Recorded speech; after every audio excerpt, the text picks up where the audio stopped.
Welcome to Bhargavi వంటిల్లు.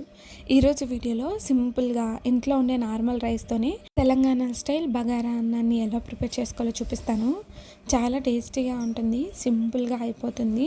Prepare చేసుకోవడం కూడా ఎక్కువ టైం పట్టదండి. సింపుల్గా 5 నిమిషాల్లో అయిపోతుంది. ఎక్కువ మసాలాలు లేకుండా సింపుల్గా ఎలా ప్రిపేర్ చేయాలో ఈ వీడియోలో చూపిస్తాను. ముందైతే స్టవ్ మీద ప్యాన్ పెట్టుకొని ప్యాన్లో ఆయిల్ వేసుకోవాలి. ఆయిల్ బాగా హీట్ ఎక్కిన తర్వాత వీడియోలో చూపిస్తున్న విధంగా అన్ని మసాలా దినుసులు వేసుకోవాలి. మసాలా దినుసుల్ని కొంచెంగానే యాడ్ చేసుకోండి.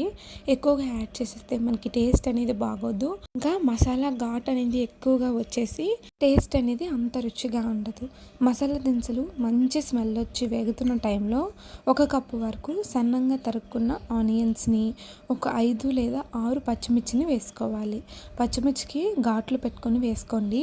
ఇదే టైంలో చిన్న పీసెస్లా కట్ చేసుకున్న అల్లం ముక్కలు కూడా యాడ్ చేసేసుకోవాలి. మీ దగ్గర ఉంటే వెల్లుల్లిపాయలు కూడా యాడ్ చేసుకోండి. ఒకవేళ ఏమీ లేకపోతే అల్లం వెల్లుల్లి పేస్ట్ ఉంటే అది కూడా యాడ్ చేసుకోవచ్చు. ఇవన్నీ కూడా యాడ్ చేసుకున్న తర్వాత మీడియం ఫ్లేమ్లో పెట్టుకొని ఇలా కలుపుకుంటూ ఫ్రై చేసుకోవాలి. కొంచెం సేపటికి ఆనియన్స్ అనేవి కాస్త సాఫ్ట్ అవుతాయి. ఈ టైంలో అరగంట సేపు నానబెట్టుకున్న నార్మల్ రైస్ని యాడ్ చేసేసుకోవాలి. ఇక్కడ నేను నార్మల్ రైస్తో చేస్తున్నాను. మీరు కావాలంటే బాస్మతి రైస్ని కూడా యూజ్ చేయొచ్చు. రైస్ని వేసుకున్న తర్వాత మొత్తం కలిసేటట్టు బాగా మిక్స్ చేసేసుకోవాలి. రైస్ని వేసుకున్న తర్వాత బాగా కలుపుకుంటేనే టేస్ట్ అనేది బాగుంటుంది. కొందరు వాటర్ వేసిన తర్వాత రైస్ని వేస్తారు, కానీ అలా వేయడం వల్ల రైస్ ముద్దలా అయిపోయి విడివిడిగా ఉండదు. సో రైస్ని ఒకసారి వేసుకొని బాగా కలిపి తగినంత వాటర్ని యాడ్ చేసేసుకోవాలి. వాటర్ని యాడ్ చేసిన తర్వాత టేస్ట్కి తగినంత ఉప్పును కూడా యాడ్ చేసేసుకోండి.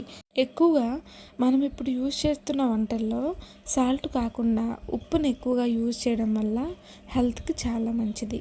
సో ఉప్పును కూడా వేసుకున్న తర్వాత మొత్తం కలిసేటట్టు బాగా కలిపి మూత పెట్టి హై ఫ్లేమ్లో ఒక 10 నిమిషాలు, లో ఫ్లేమ్లో ఒక 15 నిమిషాల పాటు ఉడికిస్తే సరిపోతుంది. చాలా చక్కగా రైస్ అనేది రెడీ అయిపోతుంది. చాలా టేస్టీగా ఉంటుందండి ఈ రైస్. నార్మల్గా మనం వెజ్ కూరలతో అయినా లేదా నాన్ వెజ్ కర్రీస్తో అయినా చాలా టేస్టీగా ఉంటుంది. నేనైతే ఈరోజు గుత్తి వంకాయతో సర్వ్ చేస్తున్నాను. చాలా టేస్టీగా ఉంటుందండి. గుత్తి వంకాయతో అయితే భలే ఉంటుంది టేస్ట్ అయితే.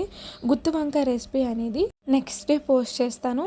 ఎవరికైనా ఇంట్రెస్ట్ ఉన్న వాళ్ళు ఉంటే మన ఛానల్ని ముందుగానే సబ్స్క్రైబ్ చేసుకొని పక్కనే ఉన్న బెల్ ఐకాన్ని యాక్టివేట్ చేసుకోండి. సో ఈ రెసిపీని మీరు కూడా ఖచ్చితంగా ట్రై చేసి మీకు ఎలా కుదిరిందో ఫీడ్బ్యాక్ని కామెంట్ చేయండి. వీడియో నచ్చితే లైక్ చేసి సబ్స్క్రైబ్ చేయండి.